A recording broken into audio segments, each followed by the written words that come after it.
Oi, espero que todos vocês estejam bem, com muita saúde. Vim trazer para vocês, assim como de costume, uma análise dos editais publicados hoje, no dia 26 de julho de 2021, da Secretaria de Estado da Cultura do Maranhão, dispondo sobre a aplicação dos recursos federais da Lei Aldir Blanc para o ano de 2021. Tão esperado, que já era pleiteado desde o início do ano e com todos os atrasos do governo federal, finalmente foi publicado recentemente o decreto que regulamenta a aplicação desses recursos. Então vamos, assim como de praxe, a gente tem trazido para vocês as análises desses editais. Da minha parte, aí como pianista, professor de música e também estudioso da cadeia produtiva da cultura, o que eu posso fazer por vocês é trazer ideias de como vocês podem submeter o trabalho de vocês dentro de todo esse aparato aí burocrático que nós temos nos editais, que, bem ou mal, é a forma que nós temos de trabalhar na cadeia produtiva com algum apoio. Lembrando que a gente ainda está em fase crítica da pandemia e que as pessoas estão precisando de auxílio no setor de emergência cultural, certo? Então vamos seguir adiante com a nossa análise. Primeiro eu gostaria de explicar para vocês como que eu analisei esses 10 editais que foram publicados. Não sei se essa quantidade muito grande é bom ou ruim para os proponentes. De certa forma eu avalio aqui como boa, vou falar com vocês, porque cada edital vai ter a sua categoria em foco e a gente não vai ter um edital que é um grande para-raio, que categorias às vezes e áreas das linguagens das artes, da cultura tradicional e popular não precisam competir pelos mesmos recursos. Então aqui, ó, separei nas colunas o número do edital, a área, o prazo de inscrição, que vocês já podem até anotar aí na caderneta de vocês, para que vocês não se esqueçam, isso é muito importante.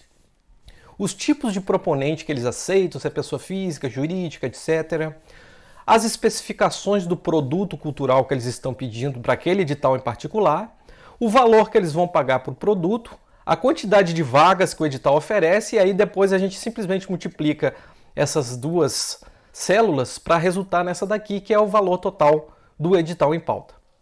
Fizemos também uma análise aqui da documentação exigida para pessoa física, documentação exigida nos casos que é aberto para pessoa jurídica e também a documentação exigida no caso de empresário exclusivo. E algumas observações, não fizemos muitas, né? Eu vou comentar com vocês essas questões. Bem, esse primeiro edital aqui é o de artes plásticas, né? As inscrições dele são entre 8 e 22 de setembro. Permitem a inscrição de pessoas físicas. E qual que é o produto? Produções digitais de 10 a 30 minutos com resolução mínima de 720 pixels, né? Ou seja, 1280 por 720, né? Considerando a proporção 16:9, tá bom? Eles vão pagar R$ 8.000 por produção de artes plásticas, não é? E o total do edital aí, 800 mil. No caso, essas produções digitais seriam mostras de exposições de artes visuais. Eu imagino você pode, por exemplo, filmar uma exposição de quadros que você está fazendo, ou você fazer um breve documentário sobre algum trabalho de escultura, enfim. Ideias de produções em vídeo que possam demonstrar o trabalho de vocês no campo das artes visuais. Esse diferencia do audiovisual, nesse sentido que é voltado a outro tipo de produto cultural. E aí, com relação à documentação exigida para pessoa física, aqui a gente colocou em preto esses documentos que geralmente são práticos, caem em todos os editais em comum, que é o formulário de inscrição, RG e CPF, comprovante de residência de pelo menos 3 meses, no máximo, né, há 3 meses atrás, currículo ou portfólio, extrato de conta corrente bancária e as certidões negativas de débito, que a gente tem com a instância federal, a estadual. A estadual tem duas certidões, né, que é a de débitos e a de dívida ativa. Temos a com o município de residência, né, e temos também a certidão negativa de débitos trabalhistas, que vocês vão conseguir no site do Tribunal Superior do Trabalho. E aqui em vermelho são os documentos que eles pedem no ato da inscrição, que são particulares de cada edital.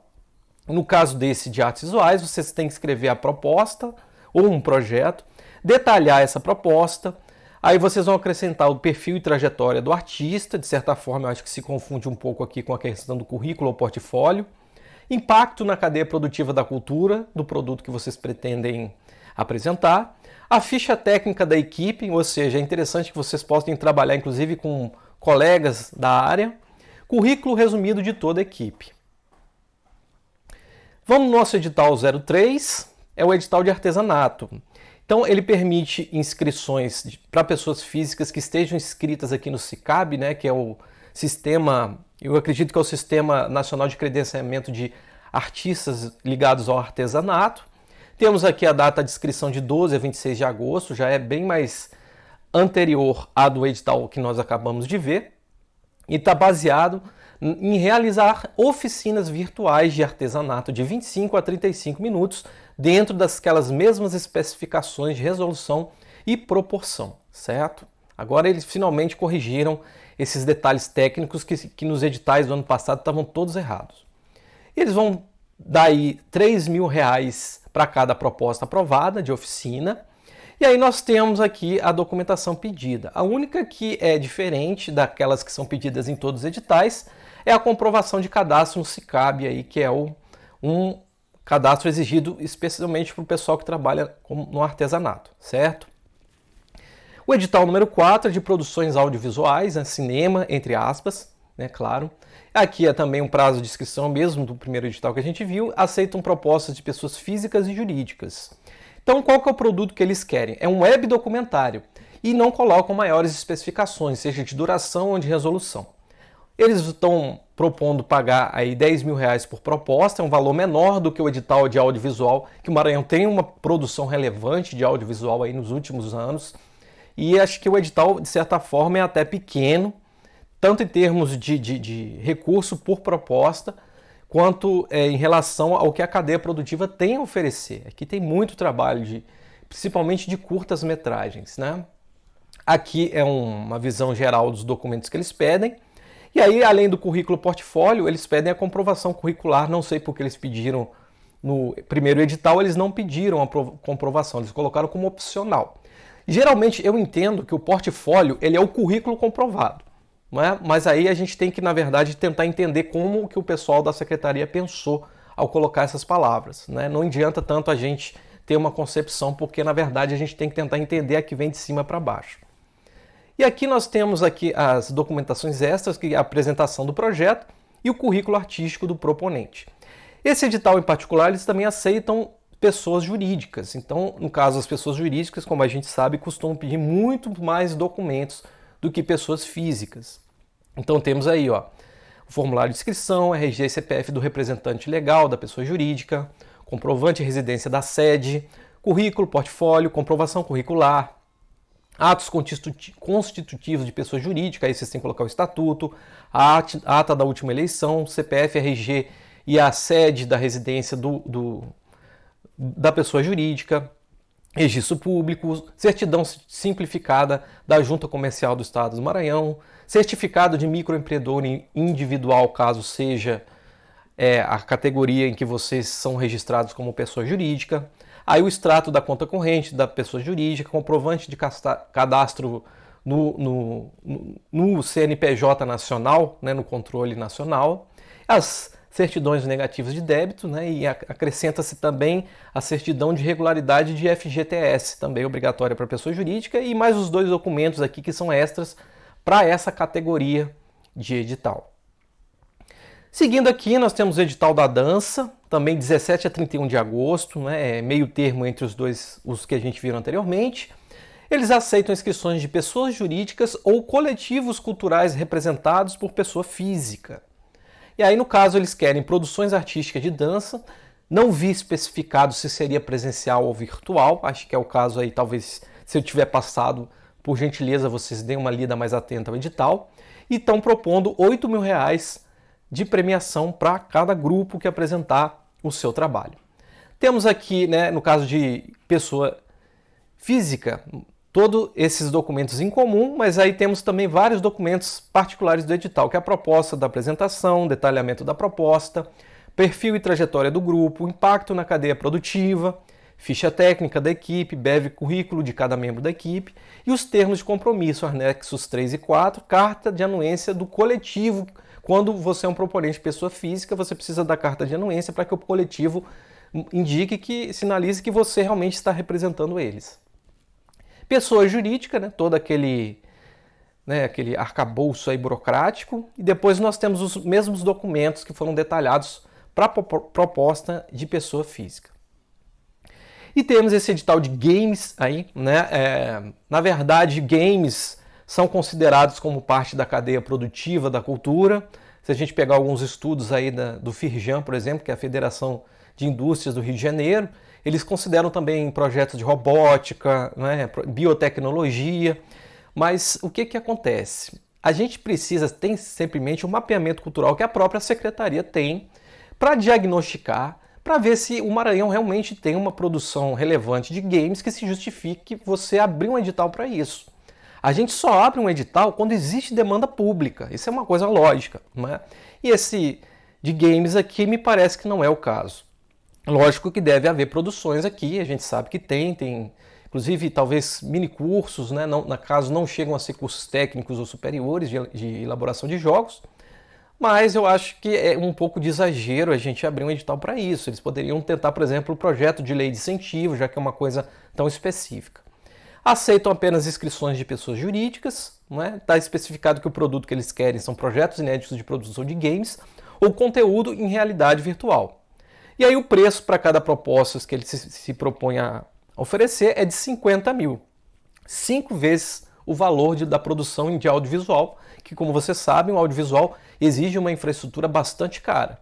Inclusive, aquisição de câmeras e tal, inclusive com 10 mil lá você não consegue comprar uma câmera profissional aí para um cineasta ou cinegrafista que atuam aqui no Maranhão.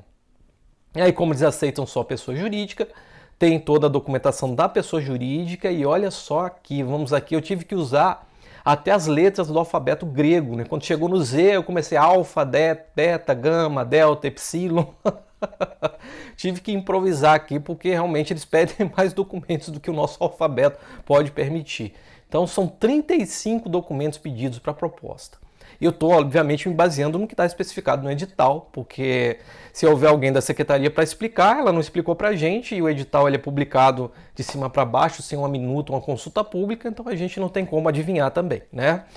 Aí temos aqui a apresentação do projeto, relevância, a apresentação visual, descrição, aí a descrição da interatividade do jogo, a jogabilidade, as exigências técnicas do game, no caso, qual que é a plataforma, né? Qual que é a configuração do computador, do chip, da memória RAM que ela precisa, né, para poder funcionar, perfil do público-alvo, expectativa de público a ser alcançado, cronograma de execução, orçamento detalhado, currículo do proponente, ficha técnica da equipe, breve currículo de cada membro da ficha técnica, termo de cessão de direito autoral ou parcial, aí você vai ver o anexo 2 ou 3, termo de compromisso, anexo 4 ou 5 e comprovação do evento anterior, que supostamente me parece que eles também estão exigindo que a pessoa que vai fazer um game tem que ter uma experiência prévia em elaboração de games, certo?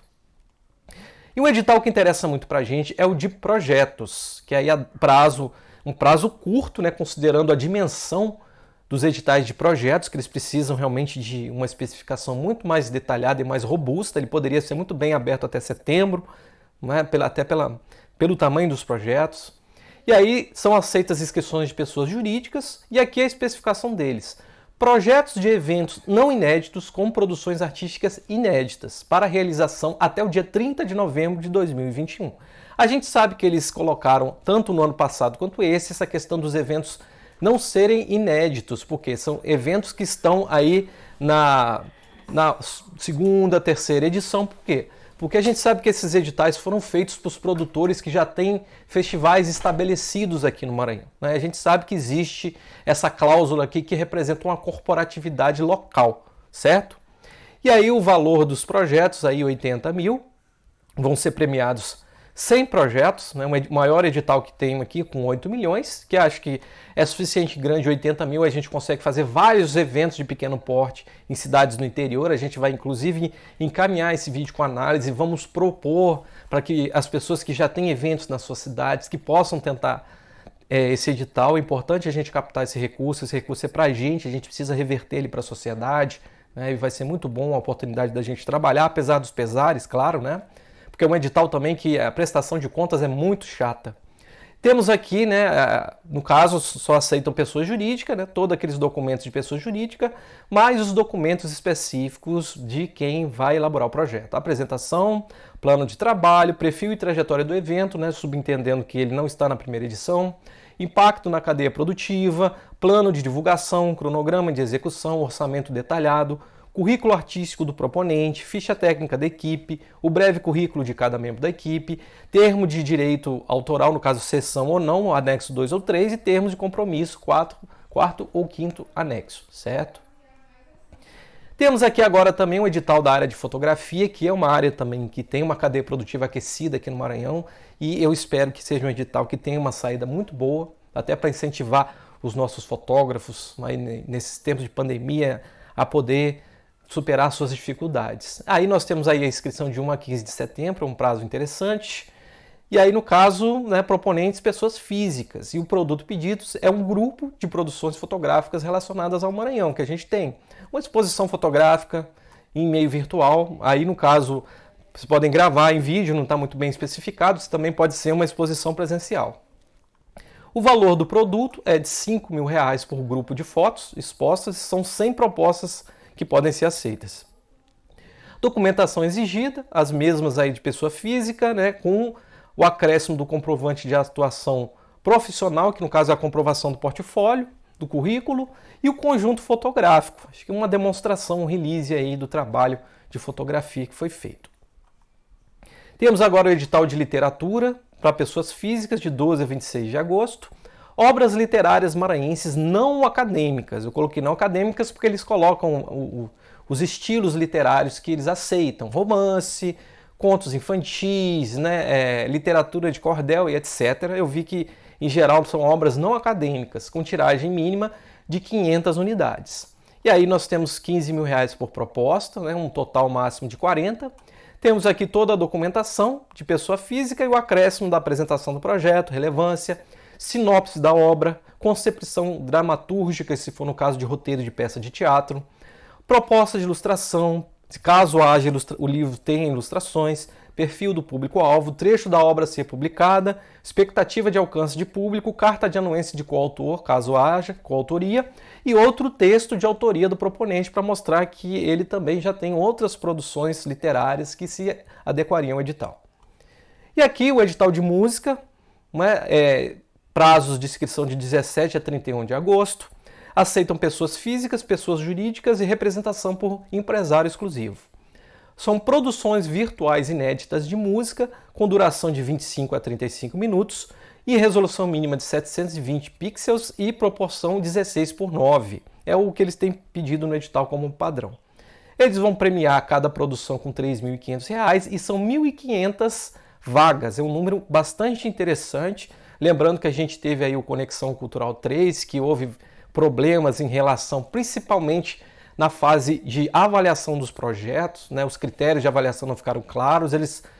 Eu vou comentar isso depois com vocês, a gente fez várias tentativas de avisar para eles contratarem pareceristas externos, porque a Secretaria de Cultura já tem um número limitado de profissionais, esses pareceristas poderiam ajudar a desafogar a produção, além de ser possível contratar pessoas que são especialistas de fato para avaliar toda essa diversidade de propostas, Mas enfim.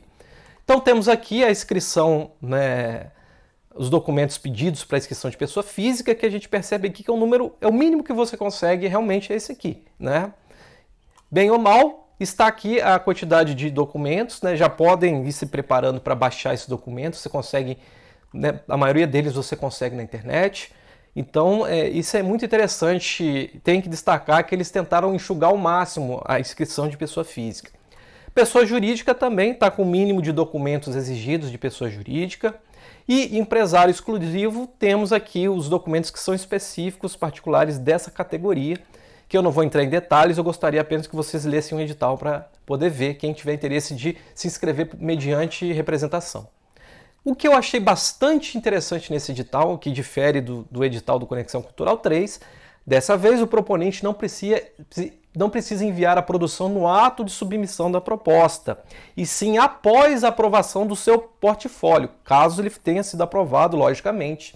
Se ele for aprovado, ele faz a sua produção, depois coloca na internet e envia o link como não listado para a SECMA. Obviamente esse vídeo tem que estar com todas as exigências de contrapartida que eles colocam no edital, tem que colocar hashtag de SECMA, tem que colocar logotipo da SECMA, essas coisas aí que eles pedem, Mas, de qualquer forma, só o fato de você não ter que produzir o vídeo de graça, né? Vamos supor que você não tenha a sua proposta aprovada, você não tem que fazer o vídeo de graça. Então é bem mais interessante, eles vão ver o seu portfólio, vão avaliar se você tem condições de executar a proposta que você está se colocando, né, à disposição de fazer. Depois de ter o resultado aprovado, aí que você vai produzir o vídeo. Achei bastante interessante isso, é uma mudança considerável do que ter várias pessoas trabalhando de graça no edital do Conexão Cultural 3 por conta dessa falha no edital. E aqui nós temos o último edital, que se chama Patrimônio, Cultura Popular, né, e Culturas Tradicionais.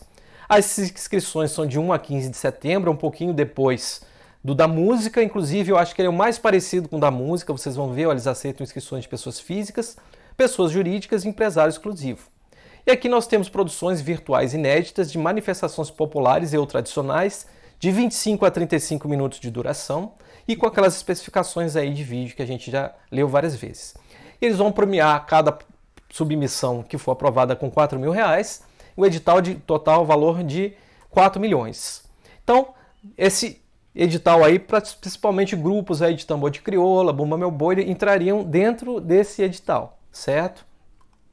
Aí temos aí, ó, formulários, RG, CPF também é o número mínimo possível de inscrições para pessoa física, idem para pessoa jurídica, e aqui são os mesmos documentos necessários em caso de empresário e exclusivo, né?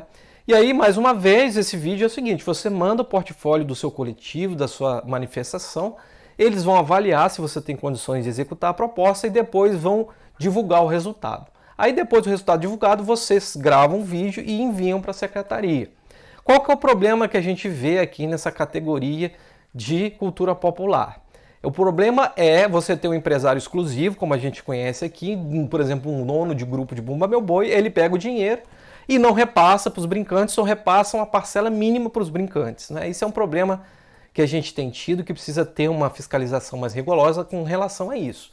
Na música a gente já não tem tanto problema com isso, porque já existe um tratamento mais profissional da cadeia produtiva. O Bumba Meu Boi, apesar de tudo, ainda precisa muito dessa atenção maior, né? Não só o Bumba Meu Boi, mas esses grupos, esses coletivos da cultura popular, que muitas pessoas se aproveitam desses grupos para ganhar dinheiro em cima deles, né? Então é uma denúncia que a gente não pode deixar de fazer.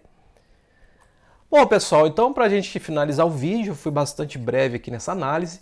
Mais uma vez, como eu falei para vocês, eles vão utilizar a própria equipe interna da secretaria para avaliar as propostas. Isso é uma coisa que dá problema, a gente sabe que dá, a gente avisou a eles, mas eles insistiram, né? O que acontece? Se cada proposta for avaliada só por um avaliador, existe o famoso risco que a gente chama de roleta russa. Você tem um avaliador bonzinho, que vai dar nota boa para todo mundo, e o outro avaliador, que ele é meio cri-cri, que vai dar nota baixa. Então, você fica à mercê da sorte de quem vai pegar a sua proposta para avaliar. A gente sugeriu que cada proposta fosse avaliada pelo menos 2 vezes, né? E, enfim, a gente não sabe se isso vai ser cumprido. Uma questão interessante nos editais, eu vou compartilhar a tela com vocês aqui novamente, é que eles se preocuparam em tornar mais específico vamos dizer assim, o arcabouço de critérios de avaliação e seleção. A comissão de seleção, aqui já está escrito, vai ser designada por portaria, né? Não vão ser remunerados, então imaginando a loucura da vida dos coitados dos funcionários da secretaria para avaliar esse tanto de editais e propostas, né? Que é mais um motivo para eles terem aberto um edital de parecerista, não é desculpa de ter falta de dinheiro. Por quê? Porque o Estado tem dinheiro e o Estado não está usando o seu dinheiro da cultura, que está aprovado na Lei Orçamentária Anual de 2021. É um valor de cerca de 50 milhões de reais. Eles não usaram nada, que eles iam ter que usar para Carnaval, São João, Réveillon. Tá tudo parado e ninguém sabe onde esse dinheiro tá. Eu também tenho que trazer esse protesto aqui, tá? E aqui, ó, critérios de avaliação e seleção, né? No caso do edital da música, que já está bem mais, vamos dizer assim, especificado, que é o histórico e artístico, né? Que você avalia a trajetória do artista do grupo, com um peso respectivo. Representatividade, reconhecimento popular, né? Enfim, não sei, de certa forma vão considerar, por exemplo, o clipping, né, de divulgação. Ineditismo da proposta, com projetos concebidos exclusivamente para o edital, eles vão dar um ponto extra. A contribuição artística, né? Enfim, considerando também o histórico que o coletivo ou o artista tem, né? Aí tem casos de empate, etc., né? Enfim, são os critérios que eles desenvolveram para esse edital, mas em termos de critérios realmente está bem mais refinado e eu espero que isso tenha um impacto positivo para a gente minimizar as injustiças que houveram nos últimos editais da SECMA, né, onde chegou a haver propostas, né, muito bem pontuadas de pessoas fazendo playback. A pessoa, inclusive, virava para pegar alguma coisa e a voz continuava. Né, assim. E artistas consagrados com 20, 30 anos de trajetória não foram aprovados dentro das 1.667 vagas, por incrível que pareça. Né? E aí artistas mesmo que 20, 30 anos de carreira, que é sinal de que a comissão avaliadora nem considerou o portfólio. Parece que agora está bem mais claro que o histórico dos proponentes vai ser valorizado. Porque se a gente não valoriza o histórico, então não tem como valorizar nada. Então é uma abertura para oportunistas, pessoas aí que não vivem de fato da cultura e da arte, e tem alguns trabalhos aí, como, né, uns biquinhos por aí, né, são, sei lá, pessoas que têm outros empregos, aí de repente viram a oportunidade de querer, né, vir aqui ganhar uma graninha em cima da cultura e não tem respeito realmente em relação à cultura como profissionais. Então isso a gente sempre tem que bater nessa tecla, que é uma questão importante, a gente só vai conseguir mudanças se nós pleitearmos, não é verdade? Então é isso, pessoal. Eu espero que vocês tenham gostado aí do vídeo. Façam as suas propostas, né? Apesar dos pesares, se a gente não tentar, a gente também não consegue, né? E é um momento aí da gente se embrenhar nessa questão aí da produção cultural no Estado, nas políticas públicas de cultura e aproveitar que enquanto tem editais. Porque por mais problemas que a gestão Flávio Dino teve na cultura, né, de desmonte, realmente a gente tem que reconhecer que esse atual secretário se esforçou para que esse dinheiro fosse captado, com todos os problemas da sua administração autoritária. Mas, de qualquer forma, a gente está aí e vamos captar esse recurso, né, pessoal? Então, isso aí. Boa sorte para todo mundo, beijo no coração e a gente vai continuar. 2022, 2023, as próximas gestões, nós que vivemos de cultura, vamos continuar, não é? Então, a gente tem que estar aqui e se unir em prol do nosso campo de trabalho. Tchau!